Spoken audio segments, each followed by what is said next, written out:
Hello Riya student, কেমন আছো? I hope প্রত্যেকে শুধু ভালো না, ভীষণ ভালো আছো। স্ক্রিনের উপর একটা প্রশ্ন দেখা যাচ্ছে, তাই না? সো প্রশ্নটা আমরা মন দিয়ে পড়বো, বুঝবো, তারপর অঙ্কটা করব। কি বলেছে দেখো, বলেছে যে ত্রিভুজ এবিসি এবিসি ত্রিভুজের এডি হলো মধ্যমা, ও হলো ভরকেন্দ্র এবং এ ও ইকুয়াল টু 10 সেমি।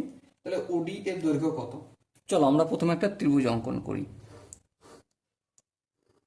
নাম দিয়ে দিই এ বি সি, আর এই ডিটা হচ্ছে মধ্যমা। ওকে, আর ভরকেন্দ্র হচ্ছে আমাদের ও। কি কি জানি সেটা একটু লিখে নিই। জানি আমরা এ ও ইকুয়াল টু 10 সেন্টিমিটার। এবার দেখো এডি এর সঙ্গে এ ওর একটা সম্পর্ক রয়েছে। কি? এ ডি ইকুয়াল টু 3/2 এ ও, ভরকেন্দ্রের সম্পর্ক। ওকে, তাহলে দেখো এডি সমান কত?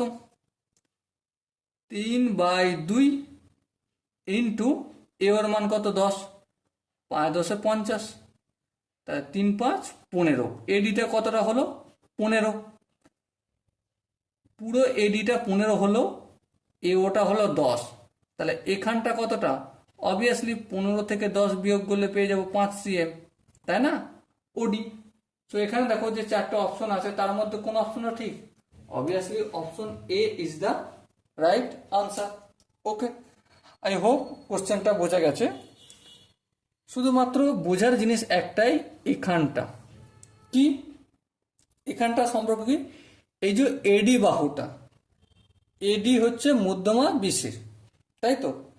তাহলে এর সম্পর্কটা কি হয়? আর এখানে ও বিন্দুটা হচ্ছে ভরকেন্দ্র।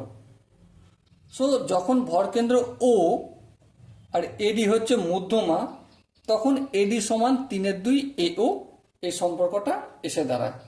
ওকে, সো এটা যদি আমরা মনে রাখি, আরামসে এই টাইপের যে কোনো অঙ্ক ক্লিয়ার করতে পারবো। ওকে, সো ডিয়ার স্টুডেন্ট, দেখা হচ্ছে পরবর্তী সেশনে। ততক্ষণ পর্যন্ত ভালো থেকো, সুস্থ থেকো এবং জয় হিন্দ।